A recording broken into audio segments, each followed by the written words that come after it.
ओम शांति। आज से हम एक नई सीरीज स्टार्ट कर रहे हैं जिसमें हम ब्रह्मा कुमारीज की फाउंडेशन में उन महान रत्नों के त्याग के बारे में जानेंगे, उनके पीछे की तपस्या के बारे में जानेंगे, जिस त्याग और तपस्या के बल से आज इस ब्रह्मा कुमारीज ऑर्गेनाइजेशन के पूरे विश्व भर में 140 कंट्रीज में सेंटर्स हैं और भारत भर में 4000 से अधिक सेंटर्स हैं। इतना बड़ा विस्तार कैसे हुआ, उसके पीछे उन महान व्यक्तियों के त्याग और तपस्या की कहानी है। इस सीरीज में हम सबसे पहले ब्रह्मा कुमारीज के फाउंडर, उस परमात्मा ने जिस रथ को चुना, जिनका नाम था दादा लेखराज, उनके जीवन से हमें क्या क्या शिक्षाएं, कैसे हमें एक आदर्शमयी जीवन व्यतीत करना चाहिए, उसके बारे में जानेंगे। तो आज का हमारा टॉपिक है कैसे हम बच्चों में अच्छे संस्कारों को डाल सकते हैं, कैसे उनकी परवरिश में उन संस्कारों को डालें ताकि उनका जीवन श्रेष्ठ बन सके। यहाँ हमें विशेषतः एक बात का ध्यान देना है कि जब भी हम दादा लेखराज शब्द यूज़ करते हैं तो वो है 1936 से पहले, जब तक उन्हें परमात्मा का ज्ञान नहीं मिला। और जब हम ब्रह्मा बाबा वर्ड यूज़ करें तो उसको समझना है कि 1936 के बाद जब उन्हें परमात्म ज्ञान मिला, समझ मिली, तब हम उन्हें ब्रह्मा बाबा के नाम से जानते हैं। सबसे पहली कहानी चलते हैं। जब एक बार उनकी धर्मपत्नी यशोदा माता अपने बच्चों को शरारतों की वजह से बेलन दिखा रही थी, तब दादा लेखराज उन्हें एक कोने में ले जाते हैं और उन्हें कहते हैं कि आज तुम इन्हें बेलन दिखा रही हो, कल ये दूसरों को दिखाएंगे। मीन्स संस्कार। बच्चे कहाँ से सीखते हैं? अपने पेरेंट्स से। इसीलिए हमें अपने एक एक कर्म का ध्यान रखना है, क्योंकि जैसा कर्म हम करेंगे हमें देख और करेंगे। बच्चे भी हमसे सीख रहे हैं, तो इसीलिए कोई भी ऐसी एक्टिविटी बच्चों के सामने ना करें जो हम नहीं चाहते कि हमारे बच्चे भविष्य में ऐसे बने। दूसरी कहानी, एक बार उनकी बेटी दादी निर्मल शांता जी और उनके भाई एक बार बाबा की हीरो की दुकान पर आते हैं। वहाँ से वो कुछ हीरे उठा लेते हैं क्योंकि उन्हें लगता है ये तो कंचे हैं।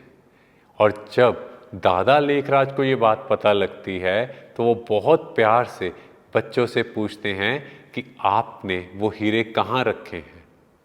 और बच्चे जब नहीं बता रहे तो वो बहुत प्यार से उन्हें कहते हैं कि आप वो हीरे मुझे दे दो, मैं आपको कल एक एक अंगूठी बना कर दूंगा और इन्हीं हीरो को यूज़ करूंगा। तो बच्चे बहुत प्यार से वो हीरे वापस दे देते हैं।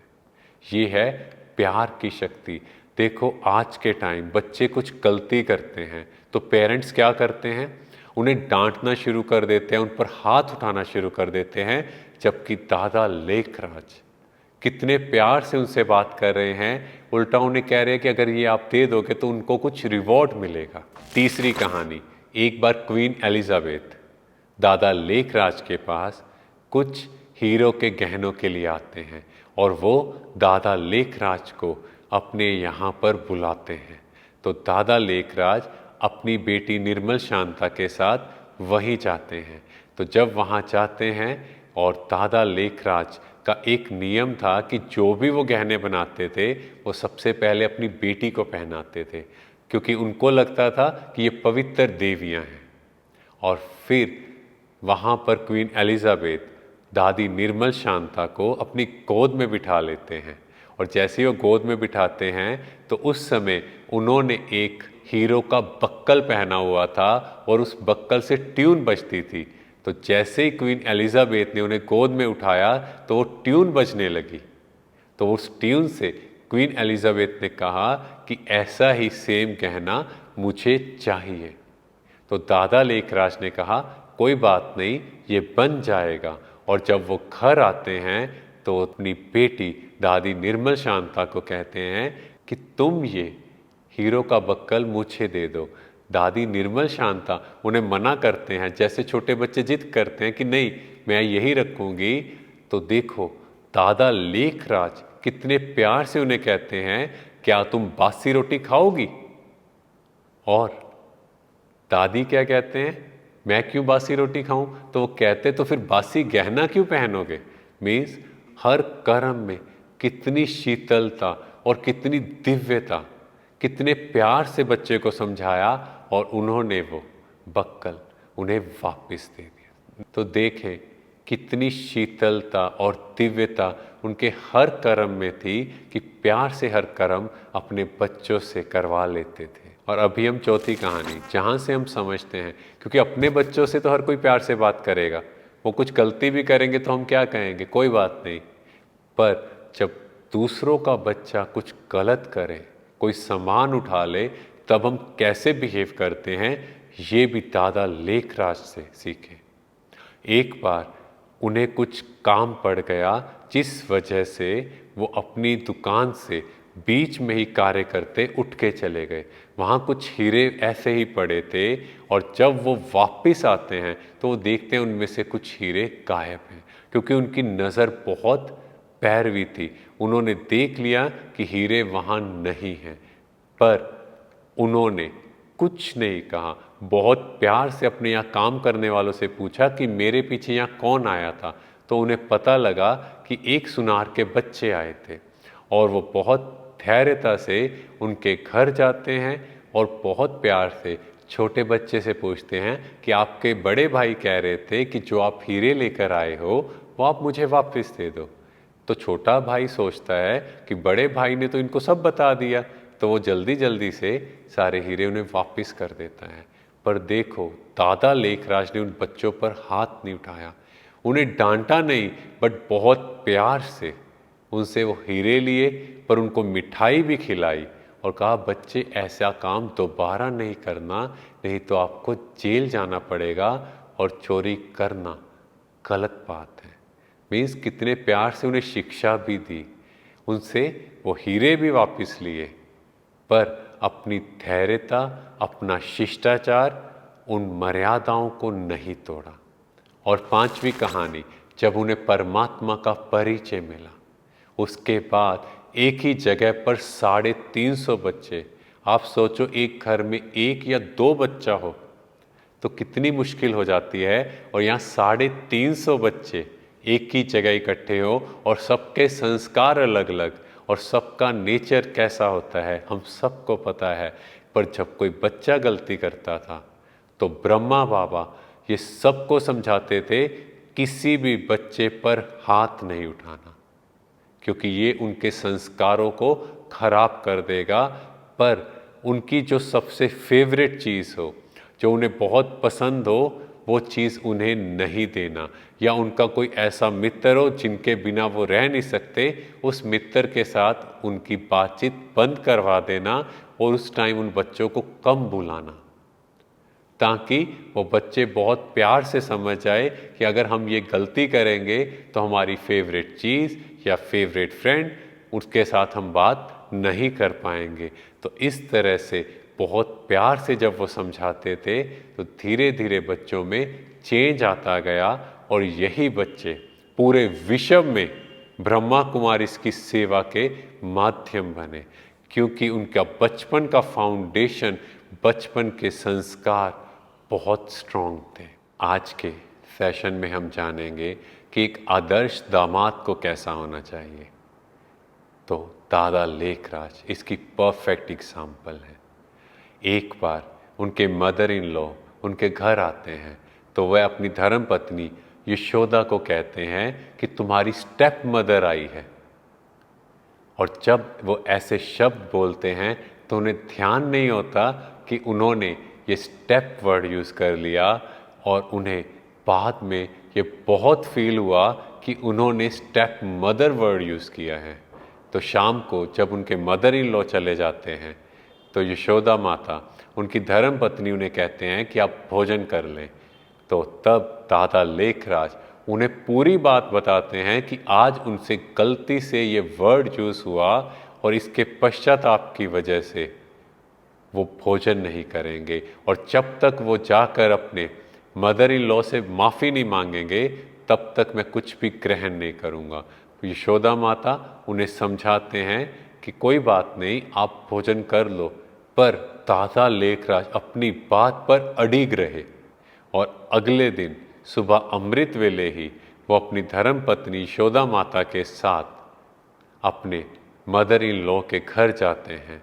वहाँ वो अपने मदर इन लॉ और फादर इन लॉ दोनों से मिलते हैं और तब यशोदा माता अपनी माता को कहते हैं कि कल इन्होंने आपको कुछ शब्द गलत बोल दिए जिसके पश्चाताप में ये यहाँ आए हैं। पर उनकी माँ कहती है कि मुझे तो कोई बात का बुरा नहीं लगा, पर उनके बार बार आग्रह करने पर उनकी मदर बोलते हैं कि मैंने कभी भी यशोदा तुम्हारी पालना में कोई कमी नहीं रखी, मैंने तो तुम्हें अपने बच्ची की तरह रखा, तो मुझे ये शब्द स्टेप अच्छा नहीं लगा। तो दादा लेखराज भी कहते हैं मुझे भी ये शब्द बहुत बुरा लगा, इसीलिए वो झुक कर कहते हैं कि मुझे माफ़ कर दीजिए। और आप सोचो, उस समय यशोदा माता के माता पिता आंखों में अश्रुधारा से भर गए और वो कहते कोई बात नहीं। एक ऐसी सोसाइटी, एक ऐसा समय जहां दामाद कुछ भी शब्द बोल सकता है और आज के समय भी दामाद कुछ भी बोल दे, पर दादा लेखराज एक ऐसे आदर्श व्यक्ति जो कहते मेरा एक एक शब्द सबको सुख दे, मेरा एक भी शब्द दूसरों को दुख ना दे। और जब उनसे ऐसा शब्द बोला गया तो सोचो, भोजन तक ग्रहण नहीं किया, माफ़ी मांगने तक चले गए। और आज के समाज में भी अगर हम देखें, बात बात में जानबूझकर एक दूसरे को ऐसे कड़े शब्द यूज़ करते हैं कि उनको बुरा लगे, और सॉरी तो दूर की बात, अंदर तक रियलाइज नहीं होता। और यहाँ दादा लेखराज कैसे महान व्यक्तित्व के धनी थे। आज के सेशन में हम जानेंगे कि दिव्य और रॉयल संस्कार क्या हैं, कैसे ब्रह्मा बाबा ने इन संस्कारों से बिल्कुल सिंपल रहते हुए भी अपनी वाइब्रेशन से, अपनी चाल चलन से जो भी उनके संपर्क में आया, उन आत्माओं को ये आभास कराया कि ये महान आत्मा है, ये महान व्यक्तित्व के धनी हैं। सबसे पहले हम उनके ज्ञान के पहले की कहानी से भी समझते हैं। एक बार दादा लेखराज अपनी पूरी फैमिली के साथ कोलकाता से ट्रेन में चलने वाले थे, पर उनकी धर्म पत्नी यशोदा माता भक्ति में इतनी विलीन हो गए कि बाय चांस वो लेट हो गए। और दादा लेखराज को ये पता था कि ट्रेन निकलने वाली है, पर उन्होंने रास्ते में भी उन्हें कुछ नहीं कहा। और जब वो रेलवे स्टेशन पर पहुंचे तो देखा ट्रेन जा रही है, पर दादा लेखराज ने अपनी धर्मपत्नी को, अपने बच्चों को एक शब्द तक नहीं बोला कि तुम्हारी वजह से ये लेट हुआ, और इवन उन्हें नेक्स्ट डे ट्रेन मिली। देखो, उन्होंने बिना बोले ही अपनी धर्मपत्नी और अपने बच्चों को डिसिप्लिन का पाठ सिखा दिया। नहीं तो अगर बच्चे या धर्मपत्नी ऐसी गलती करे तो क्या होगा? हम कैसे बिहेव करेंगे? हम बार बार उनको सुनाते रहेंगे। और दादा लेखराज ने देखो एक शब्द भी बोले बिना उनको सब कुछ सिखा दिया। और फिर जब उन्हें ज्ञान मिला तो ब्रह्मा बाबा एक एक कार्य कितना एक्यूरेटली करते थे।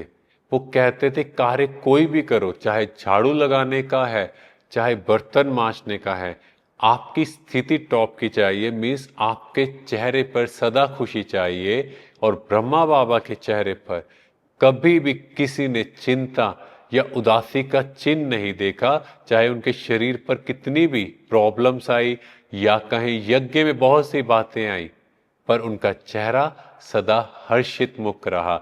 ये है दिव्य संस्कार।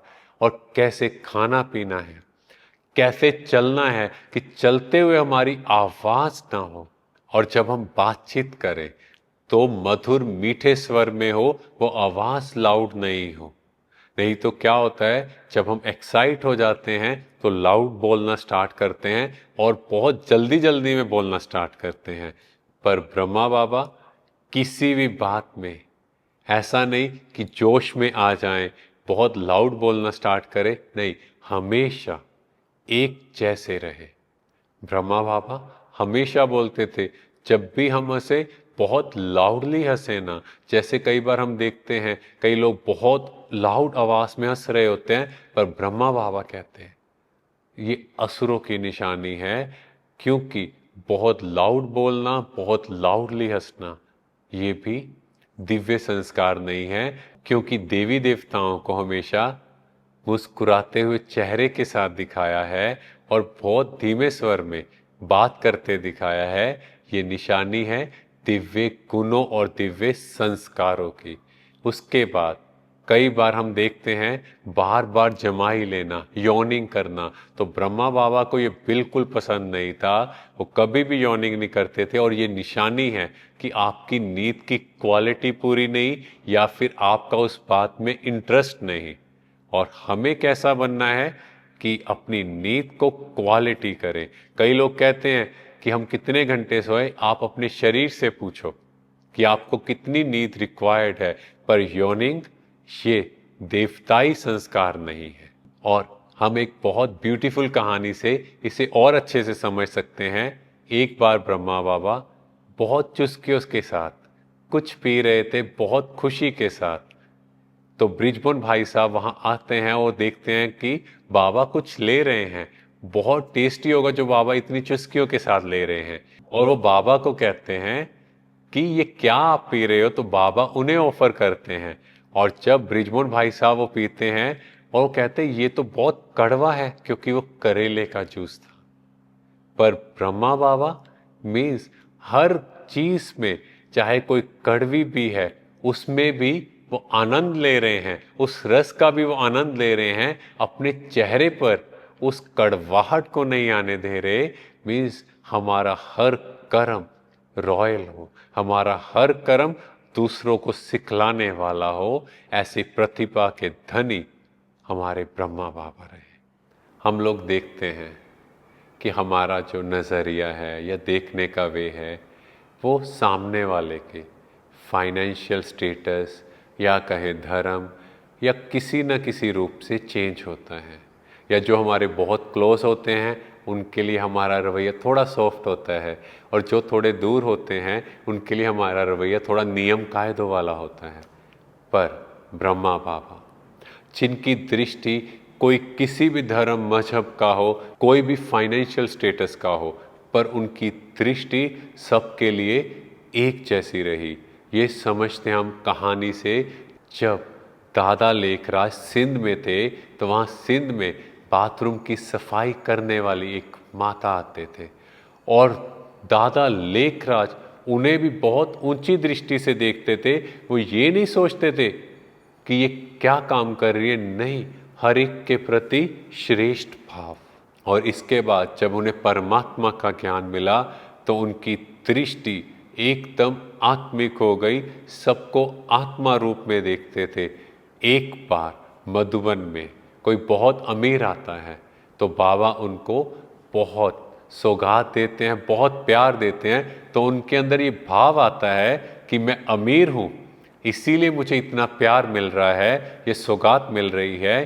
तो वह अमीर जब सुबह ब्रह्मा बाबा पूरा मधुबन कॉम्प्लेक्स में जा रहे थे, सभी कर्मचारियों से मिल रहे थे, तो उनके पीछे छुप छुप के जाता है।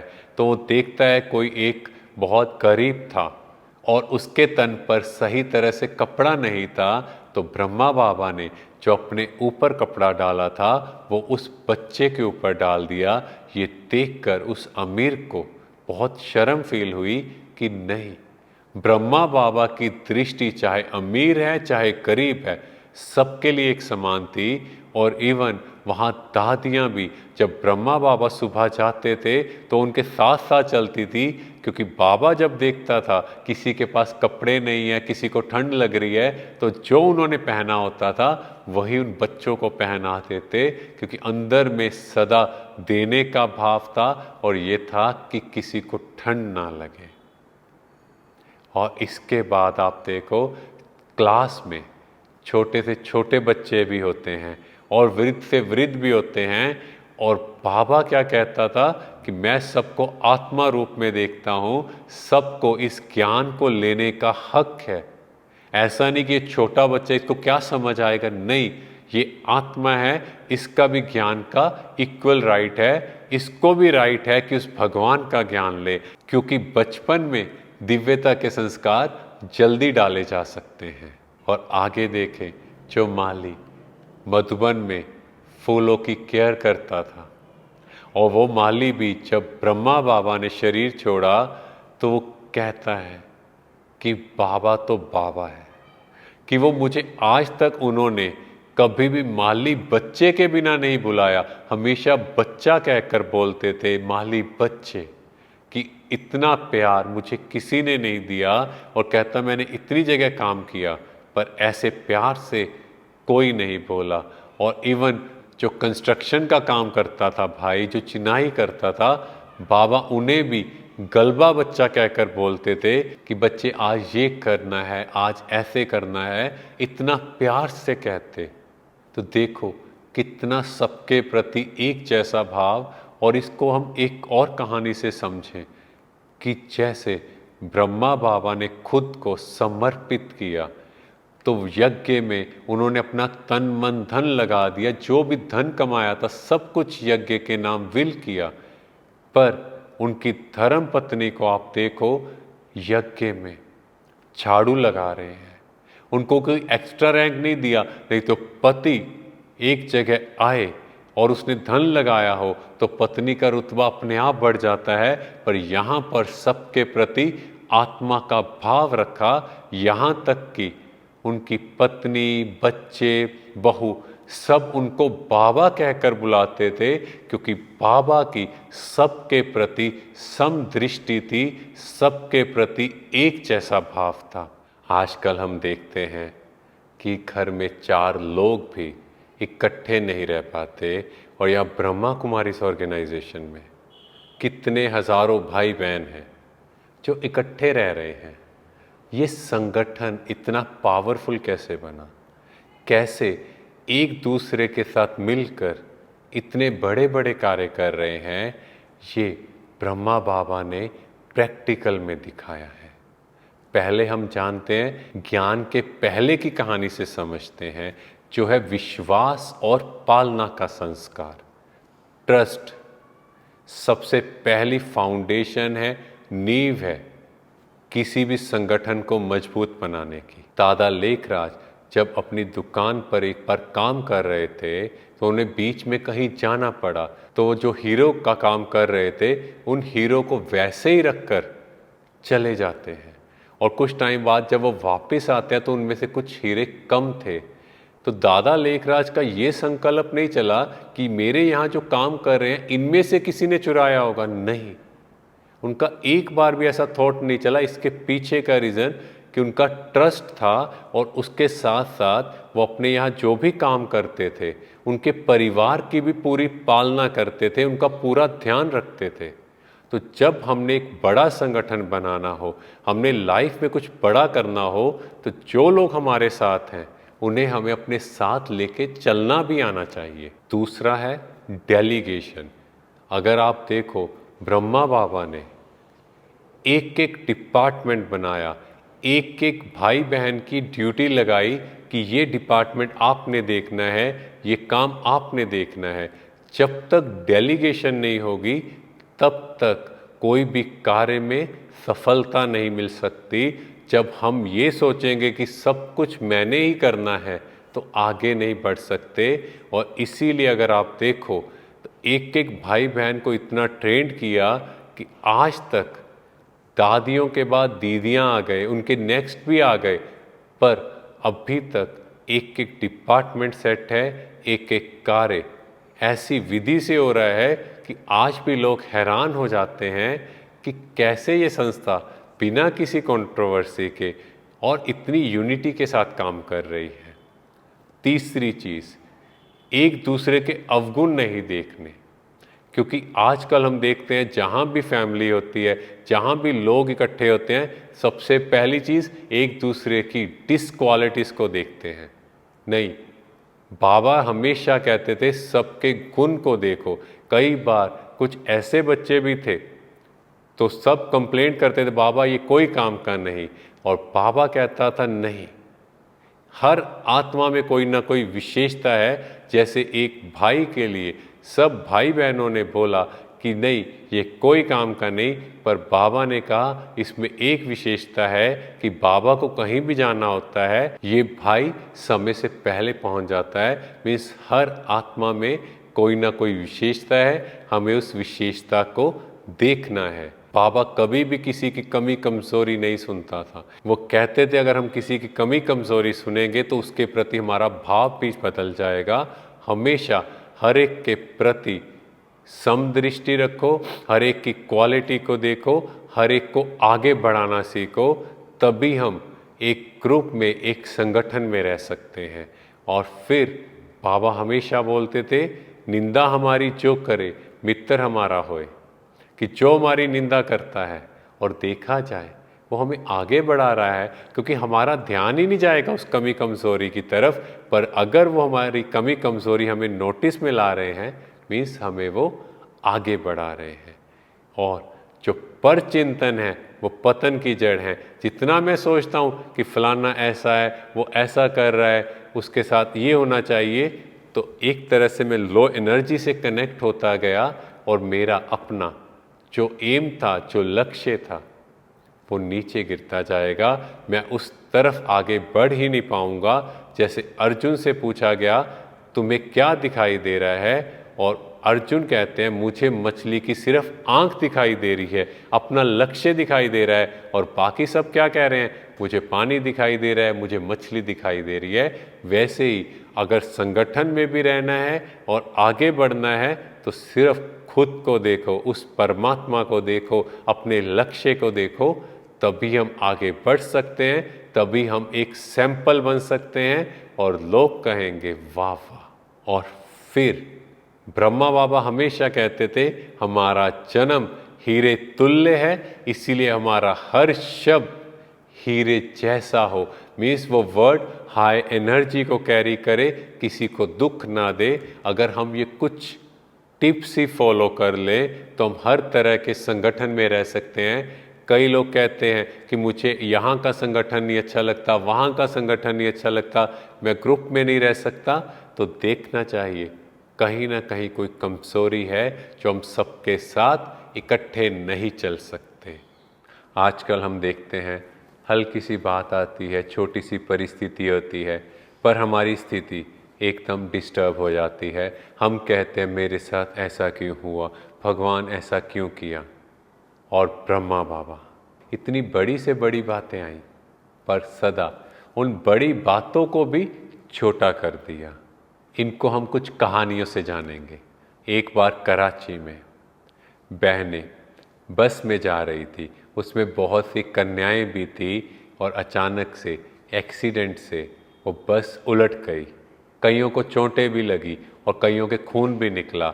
जब ब्रह्मा बाबा को इस बात के बारे में बताया गया तो उनके हाव भाव से ये क्लियर था कि बाबा का ड्रामा पर निश्चय पक्का था। मीन्स वो कहते जो हुआ अच्छा हुआ, जो होगा कल्याणकारी होगा, क्योंकि परमात्म कार्य उसमें बातें आएंगी, पर वो स्वयं बैठा है उन बातों से निकालने के लिए।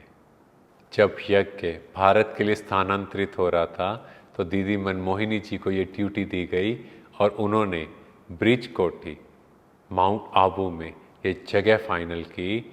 जिस दिन बाबा अन्य यज्ञवासियों के साथ भारत में प्रवेश करते हैं, उस दिन दीदी मनमोहिनी जी ने ब्रिज कोठी में एक बहुत बड़ा और विशैला सांप देखा।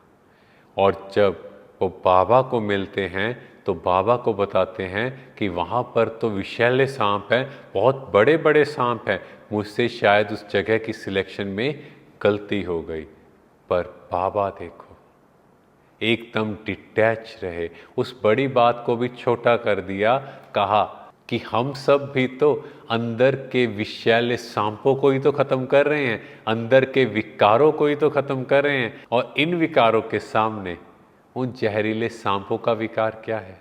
आगे देखें, जब बाबा को मुंबई में प्रोस्टेट ऑपरेशन के लिए लेके जाया गया तो डॉक्टर जो उनका ट्रीटमेंट कर रहा था वो बाबा से पूछता था कि क्या हाल है, और बाबा ओके बोलता था। वो कहता था ये कैसा पेशेंट है, इस दर्द में भी, ऑपरेशन के बाद भी हमेशा ओके बोलता है। क्योंकि बाबा एक चीज़ सिखाते थे कि आत्मा स्वस्थ है, इस शरीर को रोग है। वो बड़ी बात को कैसे सहजता से छोटा कर देते थे, ना खुद के संकल्प चलाते थे, ना दूसरों को चलाने देते थे। और यज्ञ में एक ऐसा फेस आया जब कोटा हाउस और धौलपुर हाउस, क्योंकि ये माउंट आबू पहले गुजरात गवर्नमेंट के अंडर था, पर बाद में जब ये चेंज होकर राजस्थान गवर्नमेंट के अंडर आया तो ये कोटा हाउस और धौलपुर हाउस की जगह थी। यहाँ पर गवर्नमेंट ने पास किया कि यहाँ सर्किट हाउस बनेगा, और इसके निमित्त यज्ञ में एक नोटिस आता है कि आपको ये जगह खाली करनी है। पर ब्रह्मा बाबा एकदम लाइट रहा। वो कहते कि ये शिव बाबा का कार्य है, भगवान का कार्य है, वो जाने, वो देखे। और यज्ञ में कुछ ऐसा फेस भी आया जहाँ परमात्मा स्वयं परीक्षा लेते हैं कि जो कच्चे बच्चे हैं वो यहाँ से चले जाएं, और जो तैयार बच्चे हैं वो रहें। और ऐसे में उस पाठ में एक बार भंडारे में कुछ नहीं। भोली दादी ब्रह्मा बाबा के पास आते हैं और कहते हैं आज बनाने के लिए कुछ नहीं, पर ब्रह्मा बाबा का एक भी संकल्प नहीं उठा। और क्या कहा, शिव बाबा देखेगा, उसका भंडारा है। मीन्स उस इतनी बड़ी बात को इतने भाई बहन जिन सबको भोजन कराना है उनके लिए भोजन नहीं है, पर बाबा एकदम डिटैच रहा, एकदम हल्का रहा, चेहरे पर हल्की सी भी दुख के साइन नहीं, परेशानी के चिन्ह नहीं। इसके बाद जब हापुड़ में इतना हंगामा हुआ, ब्रह्मा बाबा को समाचार सुनाया गया कि वहाँ भाई बहनों के साथ कैसा बिहेव किया जा रहा है।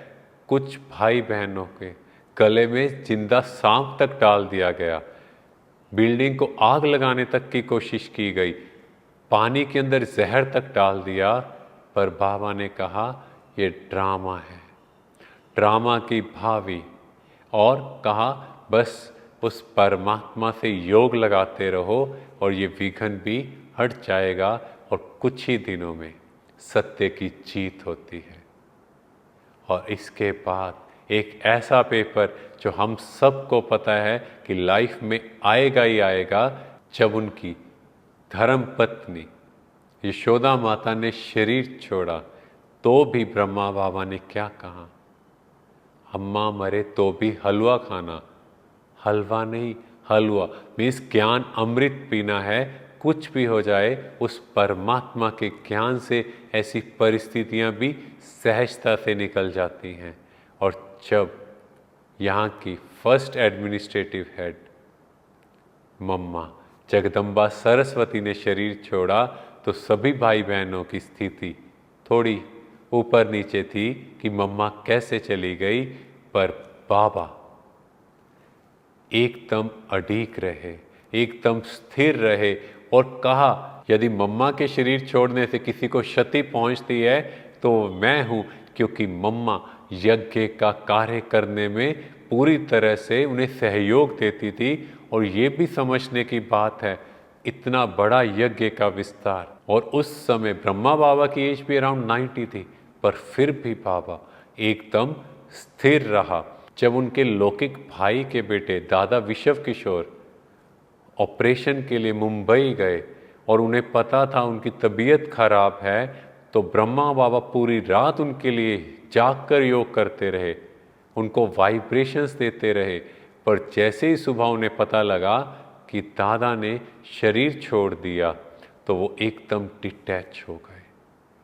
देखो कितनी बड़ी बातें आई, कितना कुछ सहन करना पड़ा, पर बाबा हमेशा डिटैच रहे। वो कहते कि ये छोटी छोटी बातों में हमें अपनी स्थिति को नहीं गंवाना, क्योंकि इम्पोर्टेंट है कुछ भी हो जाए हमारी खुशी नहीं जानी चाहिए, क्योंकि हमें परमात्मा मिला है तो हमारा चेहरा सदा खुशनुमा होना चाहिए। आजकल हम समाज में देखते हैं कि बहनों माताओं का इतना त्याग है, वो अपना पूरा जीवन अपने परिवार पर न्यौछावर कर देते हैं, पर उनका वो सम्मान परिवार में नहीं है। परिवार के लोग उनकी वो वैल्यू नहीं करते या कुछ ऐसे शब्द बोल देते हैं जो उनको अप्रिय लगते हैं, पर फिर भी वो स्नेह में, प्रेम में सब सहन कर लेती हैं। पर ब्रह्मा बाबा, जिन्होंने हमेशा माताओं बहनों को आगे बढ़ाया, उनको हमेशा सम्मान दिया, जो पिछले हम सेशंस में भी जान चुके हैं कि कैसे उनके मदर इन लॉ को गलती से उन्होंने स्टेप मदर बोला और उसके लिए उन्हें इतना फील हुआ, और एक बार रेलवे स्टेशन पर जब वो अपनी धर्म पत्नी की भक्ति में लीन होने की वजह से लेट हो जाते हैं, तब भी वो उन्हें एक शब्द नहीं बोलते। तो ये दर्शाता है कैसे हमें बहनों माताओं का हमेशा अपनी लाइफ में सम्मान रखना है, उनको आगे बढ़ाना है। इसके अलावा भी दादा लेखराज विष्णु जी के बहुत बड़े भक्त थे, पर उन्हें एक बात पसंद नहीं थी कि श्री लक्ष्मी श्री नारायण के पांव दबा रही है। तो चित्रकार के पास गए कि मुझे ऐसा चित्र दीजिए जहां दोनों की इक्वलिटी हो। मीन्स अंदर के संस्कार देखो कि बहनों को पुरुषों के समान दिखना चाहिए, उनके बराबर, उनके कंधे से कंधे मिलाकर चलना चाहिए, और हमारे चित्रों में भी ये दर्शाना चाहिए। ऐसी सोच दादा लेखराज जी की थी। और जब उन्हें परमात्मा का ज्ञान भी मिला तो भी उन्होंने हमेशा बहनों माताओं को आगे रखा। कहा कि ये ज्ञान गंगाएं हैं, इनका दुनिया में भी गायन है, वंदे मातरम। और वैसे भी दुनिया में देखें, कोई भी संस्था कहें या धर्म कहें तो हर जगह पुरुष के नाम पर ही उसका नाम रखा गया है, पर ब्रह्मा कुमारी से ऐसी संस्था है जहाँ बहनों माताओं के नाम पर ये नाम रखा गया। और कई लोग इवन कंफ्यूज भी हो जाते कि क्या ये सिर्फ बहनों की संस्था है। नहीं, ये बहनों भाइयों दोनों की संस्था है, पर बहनों को कलश दिया गया है इस सृष्टि को परिवर्तन करने का। और इवन जब ब्रह्मा बाबा ने अपनी पूरी प्रॉपर्टी को विल तक किया, तो भी बहनों माताओं की एक कमेटी बनाई और उन बहनों माताओं को सारी अथॉरिटी दी, और अपने फैमिली मेंबर में से एक का भी नाम नहीं रखा, क्योंकि ब्रह्मा बाबा हमेशा बोलते कि बहनों माताओं के अंदर ही वो शक्ति है कि वो इस पूरी सृष्टि को बदल सकते हैं। और अगर हम अपने घर में भी देखें, अगर एक बाप और बेटे की लड़ाई हो रही है, अगर उसमें दूसरा बेटा आए तो वो लड़ाई नहीं रुकेगी, पर अगर उनकी बेटी बीच में आ जाए तो एक बहन के आने से दोनों शांत हो जाएंगे। ये है बहनों के अंदर की ममतामयी मूर्त की शक्ति। सादा जीवन और श्रेष्ठ विचार, ये कैसे हम अपने जीवन में अपना सकते हैं, इसकी प्रैक्टिकल एग्जाम्पल दादा लेखराज।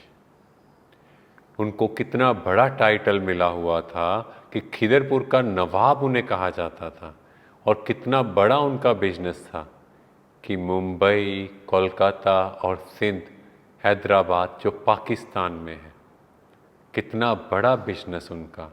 और उस समय के राजा महाराजाओं के साथ उनका उठना बैठना था, और उनके महलों में वो रेगुलर आते जाते रहते थे। और वो कितने धनी थे, इनको भी हम कुछ कहानियों से जान सकते हैं। उनकी जो लौकिक बहू थी जिनका नाम राधिका था, उनके भाई ने अपनी बहन की शादी के लिए 3 शर्तें रखी थी। उनकी बहन जमीन पर पाँव नहीं रखेगी क्योंकि वहाँ गलीचे बिछे हुए होने चाहिए। सेकंड, वो खाना कभी अपने हाथ से नहीं बनाएगी क्योंकि घर में भोजन बनाने वाले लगे हों। और तीसरा, जब उसे कहीं जाना हो तो वो गाड़ी में जाएगी। और दादा लेखराज को ये बातें बहुत छोटी सी लगी क्योंकि वो खुद इतने समृद्ध थे। और दूसरी बात, जब वो अपनी बहू और अपनी धर्म पत्नी के साथ कहीं से आ रहे थे तो रास्ते में जब उदयपुर और नेपाल के महाराजाओं को ये बात पता लगती है तो उनके राजकुल की महिलाएं भी दादा लेखराज की धर्मपत्नी और बहू से मिलती हैं। और जब वो राजकुल की महिलाएं उनकी बहू और धर्मपत्नी की एक एक उंगली में दो दो हीरो की अंगूठियां देखते हैं तो कहती हैं कि सचमुच दादा लेखराज तो जैसे खुद ही एक राजा है जो अपनी धर्मपत्नी और बहू को इतना हीरो गहनों से लाद कर रखा है। पर जैसे ही दादा लेखराज को परमात्मा का ज्ञान मिला तो उन्होंने अपना सर्वस्व सफल कर दिया। अपने लिए एक कना दाना भी नहीं रखा। हम सोचे 60 वर्ष की आयु और अपने लिए एक पैसा तक ना रखे, कितनी बड़ी बात है। अपना सब कुछ परमात्मा के आगे अर्पण कर दिया। और माउंट आबू में, मधुबन में, जहाँ बाबा जिस कमरे में होते थे उसकी छत टीन की चादरों से बनी हुई थी। वहाँ कुछ भी डबल फॉर्म जैसे गद्दे नहीं रखे, एकदम सिंपल रूम। और बाबा को जब सब ने बोला कि अब आप भी अपना रूम चेंज करो, पर बाबा ने कहा बाबा तो सिंपल ही रहेगा। और कहते थे अब घर जाना है, अपने पर एक कना दाना भी नहीं लगाने दिया, एक पैसा भी अपने पर वेस्ट नहीं करने दिया। और बाबा कितना सिंपल रहा कि यज्ञ का छोटे से छोटा कार्य भी अपने हाथों से किया करते, हर एक कार्य खुद करते। कहते कर्म योगी हम तब है जब हम अपने हाथ से कर्म करें। ऐसा नहीं सोचा कि मैं कौन हूँ और मेरा पहला जीवन कैसा रहा, उसका नशा तक खत्म कर दिया। अपने आप को परमात्मा के आगे अर्पण किया और कहा मेरी हड्डी हड्डी तक सेवा में जाए। अपने नींद चैन का ध्यान तक नहीं रखा, पूरा समय दूसरों की सेवा में लगाया। एक बार एक सन्यासी भी बाबा को मिलने आया और बाबा देखो संदली पर उन सन्यासी को बिठा दिया और खुद जमीन पर बैठ गया। यह देखकर सन्यासी को भी थोड़ा अजीब लगा कि कितना निरअहंकारी बाबा है कि खुद नीचे बैठ गया और मुझे सम्मान देने के लिए संदली पर बिठा दिया। और जगदीश भ्राता जी भी ब्रह्मा बाबा को पहली बार मिलते हैं तो बाबा सड़क से पत्थर उठा रहे हैं। और एक बार बहुत बड़े वीआईपी बाबा से मिलने आते हैं और उनके साथ जो दादी आए थे वो बाबा को बोलते बाबा ये आप कार्य मत करो, इतना बड़ा वीआईपी आया है। पर बाबा उसी कार्य में लगा रहा, उस वीआईपी से ऐसे ही मिले, पर उनको देखकर उन्हें लगा कि कोई महान आत्मा ही ये हो सकती है, क्योंकि बाबा शुरू से लेकर अंत तक जैसे उन्हें परमात्मा का परिचय मिला एकदम सिंपल लिबास में रहे, एकदम सिंपल रहे। कोई कना ताना, कोई एक्स्ट्रा खर्चा, कुछ दिखावे की चीज़ें नहीं की। हमेशा कहा कि आपकी स्थिति ही सेवा करवाएगी। कई बार हमने सुना होगा कि जितनी चादर है उसी हिसाब से अपने पाँव पसारने चाहिए। मीन्स कम खर्चा बाला नशीन। और इसकी प्रैक्टिकल एग्जाम्पल और सैंपल ब्रह्मा बाबा रहे। उन्होंने यज्ञ का एक एक कार्य अपने हाथों से किया। ऐसा नहीं खुद किया, पर दूसरों को भी करना सिखाया, दूसरों को भी बताया कि ऐसा करने से हम कैसे यज्ञ का एक एक कना दाना बचा सकते हैं, सफल कर सकते हैं। इवन कोयले के जो छोटे छोटे टुकड़े भी बच जाते, उनके साथ गोबर मिलाकर उनके गोले बनाते ताकि धन वेस्ट ना हो। उस कने दाने को भी बचाते ताकि यज्ञ का पैसा वेस्ट नहीं जाए। एक बार ब्रह्मा बाबा ने रात्रि को स्वप्न में देखा कि उनके कमरे के सामने वाली पहाड़ी पर जो यज्ञवस्सों के कपड़े सूख रहे थे, वहाँ कुछ जानवर आ गए, कुछ पशु आ गए और उन कपड़ों को खराब कर रहे हैं। तो ब्रह्मा बाबा रात को सोते हुए भी उस अवस्था में उठ गए और जैसे भागकर बाहर जाते हैं तो उनकी पैर की उंगली पर चोट भी लग जाती है, पर वो कहते हैं कि यज्ञ का कना दाना भी वेस्ट ना जाए, कुछ भी नुकसान नहीं होना चाहिए शिव बाबा के यज्ञ का। और देखो, उन्होंने अपनी लौकिक बेटी दादी निर्मल शांता को कितने नाच नखरों से पाला था। हमने पिछले सेशंस में भी जाना कि उनको कैसे रॉयल्टी से जीना सिखाया, पर जब वो ज्ञान में आते हैं तो दादी निर्मल शांता एक दिन बोलते हैं कि मेरी चप्पल टूट गई, बाजार से नई ले लें। तो बाबा ने क्या शब्द यूज़ किए, कहा कि तुम्हें चप्पल बनानी नहीं आती तो तुम विश्व की बादशाही कैसे लोगी। मीन्स उन्हें सिखाया, उन्हें बताया कि चप्पल को खुद बनाना सीखो। तो दादी ने यज्ञ में सभी भाई बहनों के लिए अपने हाथों से चप्पल बनाई। इवन सभी भाई बहनों को सड़क बनाना, गाड़ी खोलना, उसको रिपेयर करना, वो एक एक चीज़ सिखाई। एक एक चीज़ जब हम अपने स्वयं के हाथों से करते हैं तो हमें उस चीज़ की वैल्यू को भी समझ आता है, कैसे कम खर्चे में भी सब चीज़ें हो सकती हैं। और यहाँ जो भाई बहन भी आते हैं, कई लोग सोचते हैं कि पहले तो ये बड़े परेशान रहते थे, फाइनेंशियल चीज़ों के लिए बड़े बोलते थे कि हमारे पास धन नहीं है। यहाँ आकर ऐसा क्या हुआ, यहाँ आकर ये हुआ कि बाहर का दिखावा खत्म हुआ। क्योंकि परमात्मा क्या सिखाता है, अपने को आत्मा समझो, बाहर के दिखावे में पैसा वेस्ट नहीं करो। क्योंकि आजकल जो धन का खर्च किया जा रहा है वो दूसरों को इम्प्रेस करने के लिए किया जा रहा है। पर जब हम यहाँ ब्रह्मा कुमारी इसमें परमात्मा का ज्ञान सुनते हैं, ब्रह्मा बाबा का प्रैक्टिकल सैंपल रूप देखते हैं, तो हमें समझ आता है कि बाहर के दिखावे से नहीं, यहाँ की ब्यूटी से ही हम विश्व को परिवर्तन कर सकते हैं। और इसके लिए ज़्यादा खर्चे करने की ज़रूरत नहीं है, महंगी महंगी चीज़ों की ज़रूरत नहीं। इम्पोर्टेंट है आपकी यहाँ की स्टेज वो ब्यूटीफुल होनी चाहिए, और कम खर्चे में भी हम बहुत सुंदर जीवन व्यतीत कर सकते हैं। कोई भी व्यक्ति महान ऐसे नहीं बनता जब तक वो अपनी लाइफ में कुछ प्रिंसिपल्स, कुछ नियम, कुछ मर्यादाओं का पालन नहीं करता। तब तक वो व्यक्ति अपने जीवन में ऊंचाइयों को, उन बुलंदियों को नहीं छू सकता। दादा लेखराज पहले से ही अपने नियम और मर्यादाओं में बहुत पक्के थे। चाहे वो भक्ति के पाठ में भी थे, भक्ति में भी उनका नियम था कुछ भी हो जाए पर गीता का पाठ मिस नहीं करना। रोज भक्ति करते थे, एक दिन भी भक्ति में नागा नहीं पड़ा। और ऐसे ही जब वो अपने मित्रों को भोजन या पार्टी देते तो उसमें सिगरेट, शराब की गंध भी नहीं होती थी, क्योंकि उनके जो मित्र थे वो शाही फैमिली से थे। और वो कहते थे, लक्की बाबू आपकी पार्टी फीकी रही।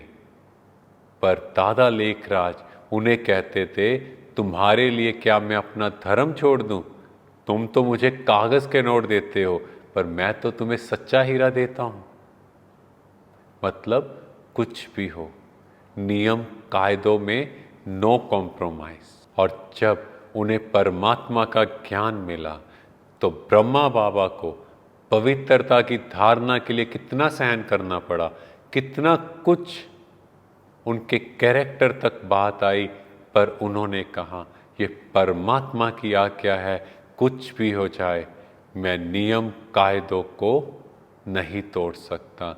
वो उन नियमों में सदा अडिग रहे, जिसका नतीजा आज हम सब देख रहे हैं। जो यहाँ के प्रकंपन हैं, जो मधुबन की वाइब्रेशंस हैं, वहाँ के प्रकंपन हैं, वो आज तक ब्रह्मा बाबा के नियम, मर्यादाओं, त्याग और तपस्या का ही तो नतीजा है।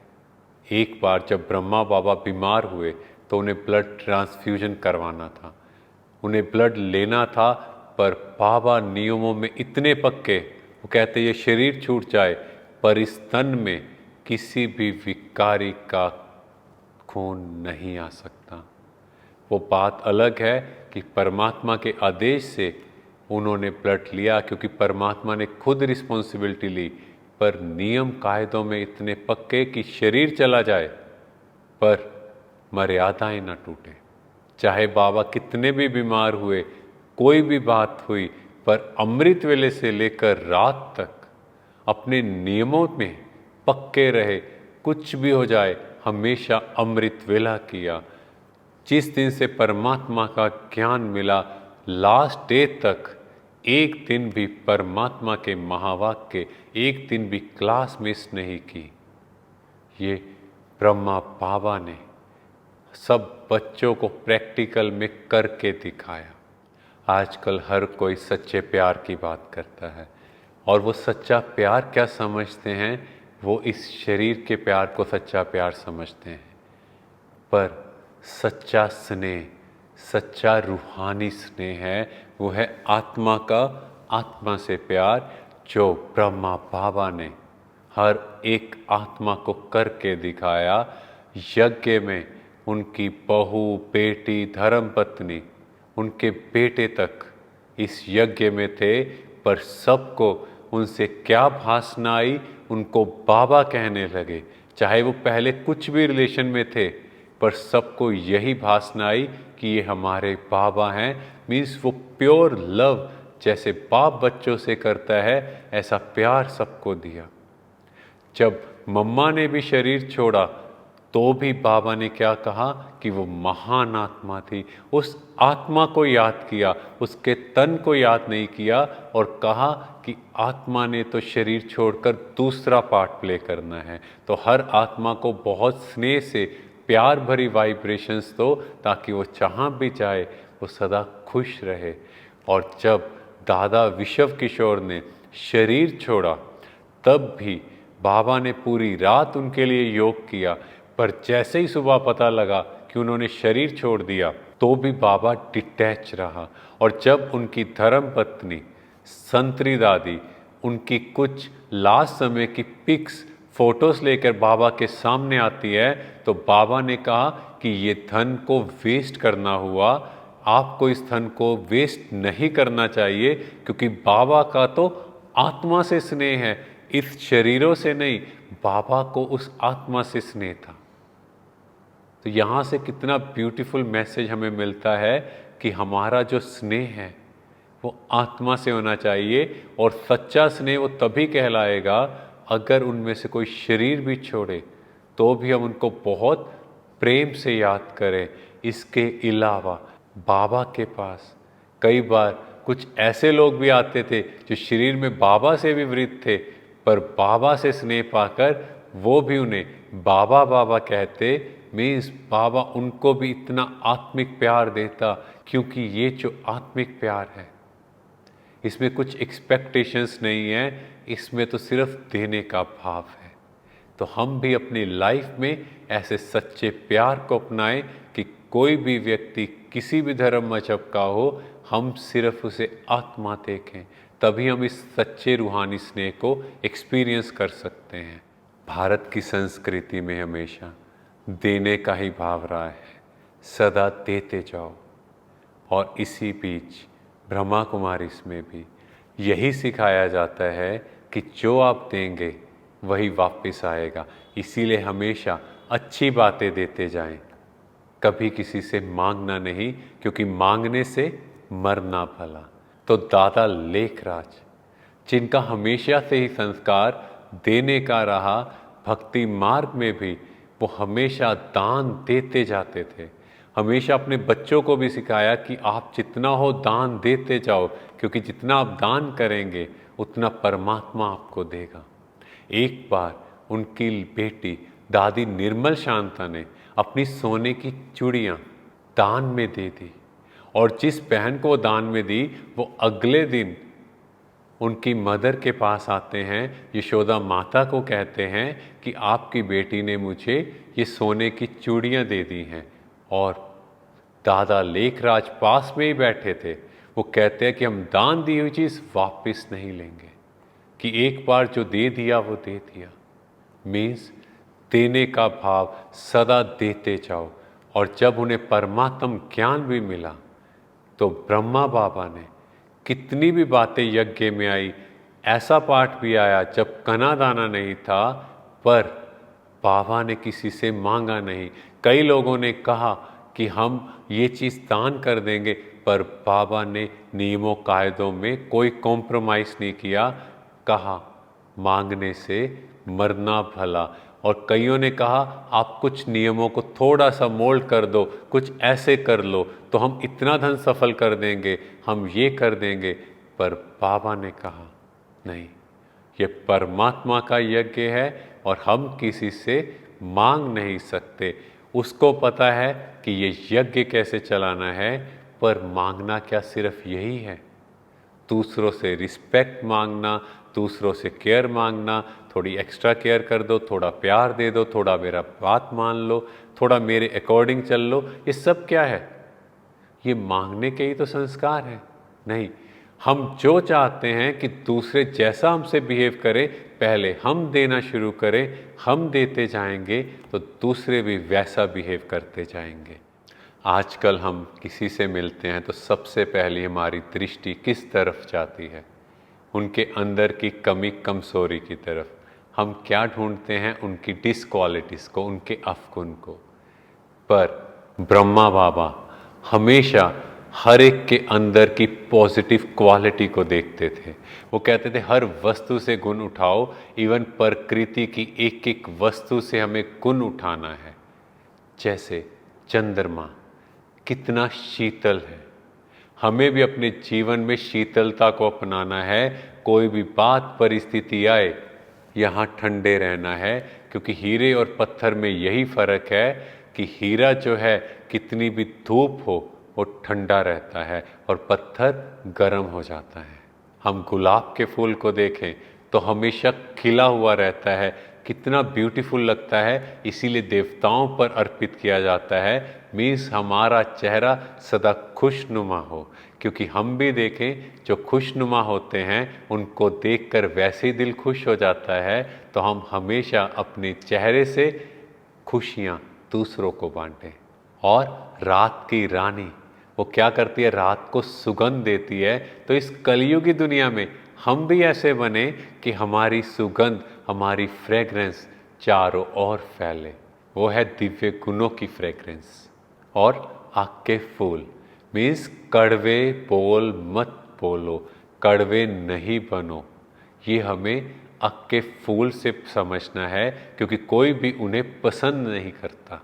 और ऐसे ही अगर हम भी ऐसे शब्द यूज़ करेंगे तो हमें कोई भी पसंद नहीं करेगा। ऊपर से कुछ भी कहे पर अंदर से होगा नहीं, इनसे बात ही नहीं करो। और फिर है छुई मुई का पौधा, टच मी नॉट प्लांट। उसको हल्का सा टच करो तो मुरझा जाता है। तो कई ऐसे होते हैं जो किसी ने कोई बात बोली और मुरझा जाते हैं, कहते हमें तो कुछ करना ही नहीं है, हम तो ये जीवन ही छोड़ देंगे। तो ऐसे हमें बिल्कुल नहीं बनना। और फिर है टूह का फूल। बाहर से रूप रंग अच्छा है पर फ्रेग्रेंस नहीं है। ऐसे ही बाहर से हम बहुत अच्छे दिख रहे हैं, अगर हमारे अंदर दिव्यता नहीं है, हमारे अंदर अच्छे संस्कार नहीं हैं, तो हम भी जैसे टूह का फूल हुए। और ऐसे ही अगर सूखा हुआ वृक्ष है तो वो निशानी है कि उसमें पोलाइटनेस नहीं है। अगर किसी इंसान में विनम्रता नहीं है तो सूखा हुआ वृक्ष मानो उसकी कोई वैल्यू नहीं। और सर्प देखो, वो भी अपनी पुरानी जो उसकी स्किन है उसको उतार देता है। वैसे ही हमें कितना ब्यूटीफुल मैसेज मिलता है कि मैं आत्मा भी इस शरीर को छोड़ एक नया कॉस्ट्यूम लेती हूँ। तो कितना ब्यूटीफुल मैसेज नेचर हमें सांप द्वारा भी दे रहा है। और देखो कछुए को भी देखो, कोई भी बड़ी बात आती है, कोई प्रॉब्लम आती है, तो वो जो उसके ऊपर शेल होता है अपनी पूरी बॉडी को उसके नीचे सिकोड़ लेता है, अपने आप को प्रोटेक्ट करता है। ऐसे ही लाइफ में कोई बड़ी से बड़ी परिस्थिति आए तो अपने आप को डिटैच कर लो, उस नेगेटिव बात को अपने ऊपर हैवी नहीं होने दो, बल्कि उस नेगेटिव बात से खुद को डिटैच करो। और हंस को देखो, सिर्फ मोती चुगता है, कंकड़ साइड में कर देता है। ऐसे ही हम भी अच्छी बातों को चुने, इधर उधर की नेगेटिव बातों से अपने आप को डिटैच करें। तो ये देखो प्रकृति भी हमें कितने ब्यूटीफुल मैसेज दे रही है। हर वस्तु से गुण उठाओ। हर व्यक्ति जो आपकी लाइफ में आया है उनमें कोई ना कोई पॉजिटिव क्वालिटी होगी, क्योंकि परमात्मा द्वारा बनाई हुई हर चीज़ विशेष है। तो उनसे पॉजिटिव क्वालिटी अपने अंदर धारण करो। नेगेटिव हो कोई बात नहीं, पर हमें तो गुणग्राही दृष्टि रखनी है। ओम शांति।